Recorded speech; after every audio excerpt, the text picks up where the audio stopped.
하나님 아버지 감사합니다. 오늘 이 시간 주 앞에 나와 예배하게 하시니 감사합니다. 저희들의 마음과 귀와 눈을 열어주셔서 한없이 주의 성령을 부어주셔서 그들의 심령이 주의 말씀이 믿어지게 하시고 들려지게 하시고 마음으로 믿어서 우리 이르게 하시고 주의 말씀이 물송이처럼 달게 하사 저희들의 삶 가운데 지표가 되게 하시고 믿음 안에서 예수 안에서 하나 되게 하여 주옵소서. 예수님의 이름으로 기도합니다. 아멘. 반갑습니다. 자, 바로 오늘 이 좋은 날 예배 나오게 하시고 말씀 듣게 하시니 너무 하나님께 감사드립니다. 오늘 갈라디아서 3장 말씀, 4장 7절까지 말씀, 예수 안에서 하나. 정말 하나 되는 게 그렇게 어려운 거잖아요. 사람들이 다 다르기 때문에 인간은 모두 다 이 생각이 다 다른데 하나가 되기가 쉽지 않죠. 정말 하나 되기 쉽지 않아요. 오늘 오직 하나 되는 비결이 있는데 예수 안에서는 하나가 될 수 있습니다. 예수 안에서. 그리고 우리가 살면서 얼마나 죄책감과 괴로움 속에 살아가요. 하나님이 우리에게 율법을 주심으로써 성경을 보면 구약의 말씀을 보면 정말 복음이 보이지가 않아요. 구약성을 딱 보면은 문자적으로만 딱 봤을 때는 거의 숨겨져 있기 때문에 가려져 있기 때문에 복음이 가려져 있어요. 그래서 선입견으로 읽다 보면 세상 지식으로 읽다든지 자기 지식으로 보게 되면 전부 다 율법에 갇혀요. 율법에 사로잡혀요. 그래서 그 많은 유대인들이 율법 안에서 갇혀서 정말 하나님의 깊으신 그 사랑과 은혜, 복음은 이해 못하고 결국 망하게 되죠. 그렇습니다.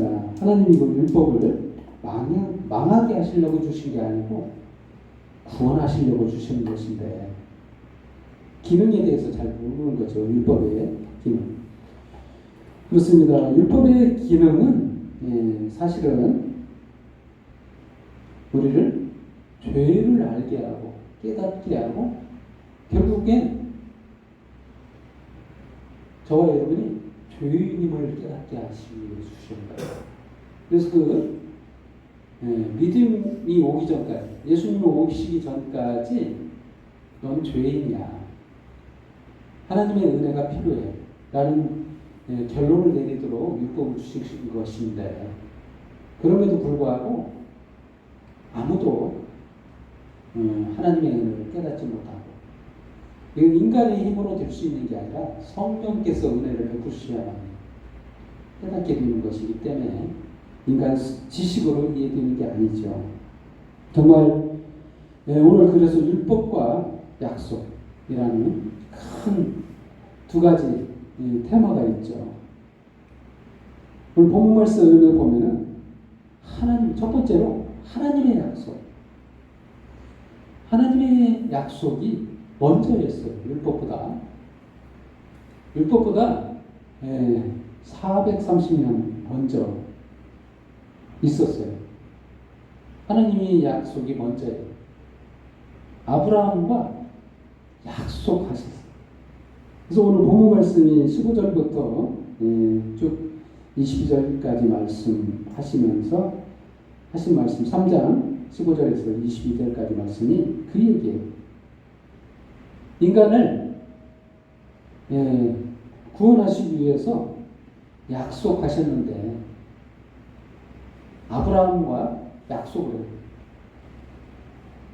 그리고 이제 430년에는 모세를 통해서 율법을 주신다는 거예요. 그래서 그 하나님의 언약, 하나님의 약속이 도대체 무엇인가? 이것을 알아야 되겠죠. 하나님이 언약하셨어요. 약속. 뭘 약속했냐면 유업으로 땅을 주겠다. 약속이. 우리가 생각할 때는 그 문자적으로 이해한다면 아브라함 때 말씀하셨으니까 아브라함에게 땅을 주시려고 하는가 보다. 이게 우리가 읽을 때는 그렇게 보기가 쉽지만 사실은 큰 그림으로 봐요. 하나님께서 모든 믿음의 자손들에게 약속한 거예요. 천국을. 이게 큰 그림입니다. 그래서 그 약속을 하면서 여기서 자손과 약속을 해요. 아브라함 자손. 여기서 그 말이 나오죠. 16절 말씀. 이 약속들은 아브라함과 그 자손에게 말씀하시는 것인데 여럿을 가리켜 그 자손들이라 하지 아니하시고 오직 한 사람을 가리켜 네 자손이라고 하셨으니 곧 그리스도라. 복수를 쓰지 않고 단수를 썼다는 거예요. 원래 자손들하고 약속을 해야만이 문맥상, 그 시대상, 시간상으로도 적절한 얘기거든요. 아브라함의 자손에게 가나안 땅을 주겠다 약속한 거, 자손들하고 약속하는가 보다라고 생각하는 그게 맞는 건데 사실상 단수의 자손이라는 단수를 썼다는 거 바로 예수 그리스도와 약속을 한 거예요. 그러니까 하나님은 큰 그림을 그리고 계시는데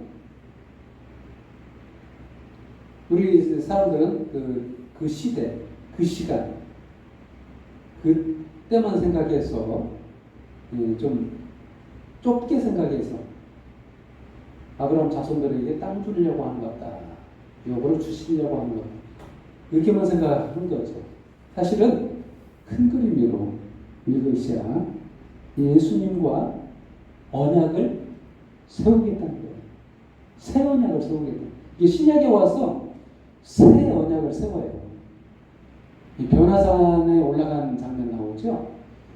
예수님과 언약을 체결하는 그 장면이 나와요. 구체적으로 거기서 언약을 수행합니다. 그리고 그 언약을 체결하고 바로 예루살렘을 향해서 십자가를 지시려고 걸어가십니다. 예루살렘을 향해서 가세요. 약속의 언약을 체결했기 때문에. 그래서 새 언약을 세워서 믿음으로 얻는 믿는 자들에게 주는 구원 이것을 이루시려고 예수님이 십자가를 지셨죠. 이게 바로 그 하나님의 약속이에요. 그래서 이 약속을 430년 후에 생긴 율법이 폐기할 수 없다. 그 말이에요. 먼저인데 사람들 생각에 먼저 나온 것이 더 먼저지 않느냐 이런 논리를 가져온 거예요. 먼저 말한 것이 우선권이 있다라는 그런 인간의 패턴을 쓰셔서 하나님도 마찬가지로 인간스럽게 약속을 먼저 하신 거예요. 약속하고 그 약속한 대로 예수님 보내시고 예수님 보내사 율법으로 의롭게 되는 게 아니라 믿음으로 얻는 의를 성취하셨다는 거예요. 말하자면 12절 말씀처럼 성경이 모든 것을 주 아래 가두었으니 이는 예수 그리스도를 믿음으로 말미암은 약속을 믿는 자들에게 주려함이라. 이게 믿음을 통해서 의를 이루려고 이 약속을 주신 거예요. 하나님이 거기에 마음이 거기에 녹아져 있어요. 하나님의 생각은 율법을 줘서 잘못하는 사람, 멸망시키라고 하는 그 목적으로 인간을 창조하신 게 아니라요. 하나님은 구원하시는데 목적을 두셨어요. 구원하고 사랑하고 함께하고 하나 되게 하려고, 영원히 함께하려고 만드신 거예요. 그렇습니다. 그래서 두 번째로 믿음이 오기 전에 율법. 믿음이 오기 전까지 우리들은 이 율법 아래 갇혀 있었어요. 그래서 그거는 본 말씀처럼 3장 24절 이같이 율법이 우리를 그리스도께로 인도하는 초동교사가 되어 우리로 하여금 믿음으로 말미암아 의롭다함을 얻게 하려 함이라. 이 심칭 거죠. 믿음으로 말미암은 그렇습니다. 율법이 기능에 대해서 설명하고 있죠. 초동교사가 돼서 우리를 믿음으로 인도한다. 그렇게 되는 것은 율법을 100% 지키면 그렇게 됩니다. 사실은 그래요. 정말 논리대로 하다면 여러분들이 율법을 다 지키면 구원 받습니다. 근데 다 지킬 사람이 없다는 거예요. 이게 문제예요. 그래서 결론이 나오죠. 율법 아래 모두 다 죽게 돼 있다는 거예요. 아무도 죄인이 아닌 사람이 없다. 다 죽을 수밖에 없다. 그럼 결론이 뭡니까? 우리는 다 지옥 갈 백성이라는 거예요. 근데 하나님은 거기까지만 하신 게 아니라 예수님을 보내셔서 율법을 완성시키려 하셨다는 거예요. 바로 예수 안에서 얻는 것. 여러분과 제가 기본적으로 패턴이 뭐냐면 내가 잘해야 하나님께 복받고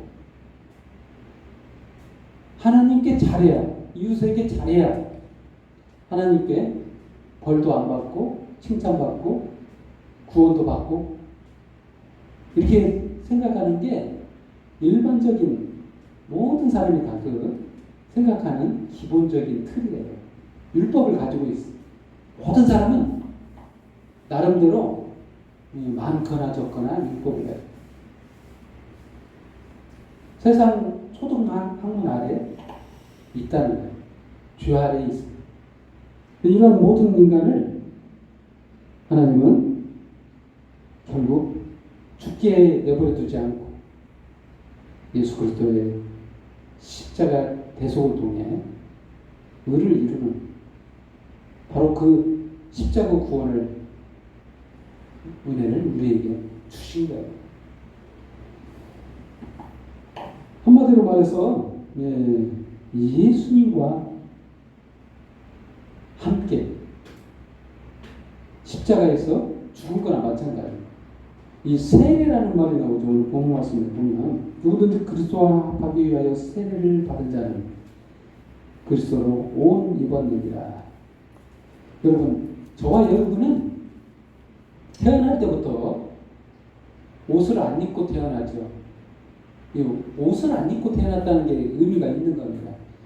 아무것도 헐 벗었다. 그러면 무슨 옷이라도 입게 된다는 거예요. 우리가 세상의 옷을 입게 되면 다 죄인인 거예요. 때가 무슨 세상의 모든 죄 아래에 놓인다는 거예요. 우리가 세상의 옷을 입고는 구원을 얻을 수가 없어요. 다시 말하면 율법의 의로는 율법이 말한 그 의로 입은 옷, 그 옷으로는 아무도 구원받을 수 없어요. 그럼 어떻게 해야 되냐? 예수 그리스도가 입히는 그리스도의 보혈의 피로 깨끗하게 씻긴 세마포 옷을 입어요. 창세기에 나오는 가죽 옷을 입어야. 창세기 나오죠. 아담에게 죄를 짓고 범죄했을 때 가죽 옷을 입히셨죠. 바로 그 위의 옷을 입어야 돼요. 세마포 옷을 입어요. 이 피를 통해서만 가능해진 옷, 예수 그리스도 보혈로만 씻긴 그 옷, 그 세마포 옷을 입어야만이 구원을 할 수 있다. 인간의 의로는 안 된다는 거예요. 한마디로 말하면 내가 입은 옷으로는 안 된다. 오직 예수 그리스도의 옷으로만 깨끗해질 수 있는 거예요. 정결하게 된다. 우리가 그 정결해지려면 율법을 잘 지켜야 정결하는 것처럼 여겨지죠. 하지만 그게 아니라 예수 그리스도의 보혈의 피로 깨끗함을 입은 자만 정결한 거예요. 이 정결한 처녀 많이 들어봤죠? 이게 신부수업 막 해야 된다, 정결해져야 된다 하면서 율법을 또다시 행하는 그런 형태가 지금 발생하고 있죠. 사실은 깨끗해지려면 예수 그리스도의 보혈의 피로 깨끗한 옷을 입어요. 바로 성령의 세례를 통해 우리 안에서 모든 죄가 그리스도의 보혈의 피로 씻김을 받은 성령의 인치심을 받은 그러한 자만이 깨끗한 자예요. 자기 의로 깨끗해지는 게 아니라 예수 그리스도의 의로 깨끗해지는 거예요. 그 말이 그리스도로 옷 입었다 이런 표현이 나오죠. 누구든지 그리스도와 합하기 위하여 세례를 받은 자, 이거 죽었다는 거예요. 세례를 받았다는 것은 예수 그리스도와 함께 십자가에서 죽었다는 거예요. 그리고 예수 그리스도와 함께 부활하신 것처럼 부활했다는 거예요. 그게 바로 그리스도의 옷을 입었다. 그래서 이거에 대해서 어느 누구도 차별이 없는 거예요. 그래서 28절 말씀처럼 너희는 유대인이나 헬라인이나 종이나 자유인이나 남자나 여자나 그리스도 예수 안에서 하나이다. 여기서 유대인이나 헬라인이나 하나이다는 말은 조금 이해가 될 것 같은데 종이나 자유인도 하나이다. 근데 남자나 여자 이 구분이 좀 애매하죠? 좀 이상하지 않아요? 저는 이 글을 읽으면서 좀 이상하다라는 생각이 들었어요. 남자나 여자나 하나 있다. 그때 당시에는 여자의 인권이 굉장히 약했어요. 근데도 불구하고 남자나 여자나 하나 있다. 여기서 사실은 천국에 가면 남자 여자 구분이 없어요. 넌 남자이고 너는 여자이다. 이런 구분이 없다는 거예요. 결혼도 안 합니다. 그래서 영원한 것이 아니라는 거예요. 남녀 구분이라는 게 사실은 영원한 것이 아니라 천국에서 없어질 것이다. 이 구분하는 것을 쫓을 필요가 없다는 거예요. 의미가 없어요. 사실은 사라질 거니까. 우리는 영원한 걸 쫓아야 돼요. 그럼 쫓아야 될 게 뭐냐? 예수 안에 있어야 된다는 거예요. 다른 거 쫓을 필요 없고 예수 안에 있느냐 없느냐가 중요하다는 거예요. 이 예수 안에 있어야 이게 하나다. 난 남자이고 넌 여자이고 이런 것을 의식할 필요가 없다는 거예요. 그리스도의 것은 중요하다는 거예요. 그리스도 것이냐 아니냐. 남자나 여자냐가 아니라 29절처럼 그리스도의 것이면 곧 아브라함의 자손이의 약속대로 유업을 입을 자다. 여자이기 때문에 유업을 못 받아. 이게 아니라 남자이기 때문에 유업을 받아. 이런 구분이 아니라 그리스도의 것이기 때문에 유업을 입을 자다라는 거예요. 그래서 하나라는 거예요. 또 세 번째로 아들의 명분을 주십니다라는 건데, 아들의 명분. 우리들이 하나님의 아들이 됐어요. 이게 어떻게 해서 가능한가? 3장 26절 말씀은 너희가 다 믿음으로 말하며 그리스도 예수 안에서 하나님의 아들이 되었으니 믿음으로 아들이 되었다라는 거죠. 이 아들의 명분이 굉장히 중요한 거예요. 아버지로부터 유업을 이을 자는 아들인 거예요. 4장 5절 말씀 율법 아래 있는 자들을 속량하시고 우리로 아들의 명분을 얻게 하려 하심이라. 너희가 아들임으로 하나님이 그 아들의 영을 우리 마음 가운데 보내사 아빠 아버지라 부르게 하셨느니라. 그렇습니다. 저와 여러분은 중요한 게 아들이 되었다는 것이 중요해요. 자녀가 되었다. 하나님의 자녀가 됐다. 천국에서는 하나님 아버지와 자녀가 있어요. 천국에는 가족이 있는데 남편과 아내가 있어요.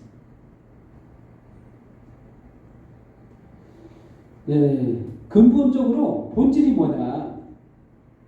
남편 된 그리스도, 아내 된 하와, 교회 공동체가 있을 뿐이에요. 이게 본질이에요. 이게 실체예요. 그래서 그러면 여자를 왜 주셨느냐? 이 세상 가운데 왜 여자라는 구조를 통해서 불필요하게 남자만 계속 두시면 이게 여자 남자가 구분이 없다면 하나님이 그냥 남자만 세상에 창조하시고 여자를 둘 필요가 없지 않느냐 이런 생각을 하는데 사실 여자를 주신 이유는 구원하시려고 인간을 구원하시려고 여자를 두신 거예요. 이게 굉장히 중요한 의미. 오늘 본문 말씀에 보면 이런 말씀이 있습니다. 4절 말씀입니다. 4장 4절 때가 참에 하나님이 그 아들을 보내사 여자에게 나게 하시고 율법 아래 나게 하신 것은 이 여자는 도대체 누군가? 마리아를 말하는 거죠. 처녀 마리아의 몸에서 난 여자에게 나게 하신. 이 여자가 없었다면 예수님 오실 수가 없어요. 우리 구원할 방법이 없습니다. 여자가 본질적으로 뭡니까? 죄인이에요. 우리를 대변하는 인간이라는 거예요. 율법 아래 있다. 근데 율법 아래 예수님이 오셨어요. 죄인의 대표가 될 수 있는 거예요.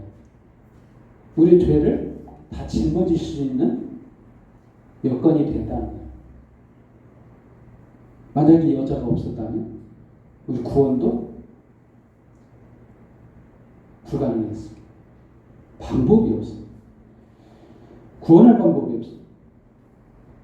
율법 아래 있는 자를 속량하시고 우리로 아들의 명분을 얻게 하려 하십니다. 이렇게 하신 이유, 여자를 통해서 율법 아래 나게 하신 이유가 바로 예수님을 나게 하신 이유가 바로 우리 죄를 짊어지시려고 우리 죄를 속량하시려고 그렇게 하셨다는 거예요. 뭐 하려고? 아들의 명분을 주려고. 저와 여러분에게 한마디로 유업을 주려고 응? 가진 것을 주려고 하는 거예요. 하나님이 다 가지신 분이잖아요. 자기의 모든 소유를 나에게 주시려고. 아들이라는 자녀가 물려받는 거잖아요. 소유를. 하나님께서는 자기가 가지고 있는 걸 모두 주시려는 생각이에요. 아멘. 그게 하나님의 생각이에요. 그렇습니다. 결론을 드리겠습니다. 예수 안에서 하나가 된다는 것은 의미가 있는 거예요. 저와 여러분이 유업을 이을 자라 예수 안에서 하나 되고 하나님과 하나 되고 상속받고 거기서 하나님과 영원히 함께하는 저와 여러분의 일을 예수님의 이름으로 축원드립니다. 기도하겠습니다. 하나님 아버지 감사합니다. 저희들이 무엇이 구하는데 주님의 크신 은혜를 입고 택함을 받고 주님 안에서 은혜 받고 구원받고 하나님의 자녀가 되어 기쁨 속에 예비하게 하시니 감사합니다. 오늘 이 시간 참으로 주님의 그 크신 속마음을 알았습니다. 주님의 생각을 알았습니다.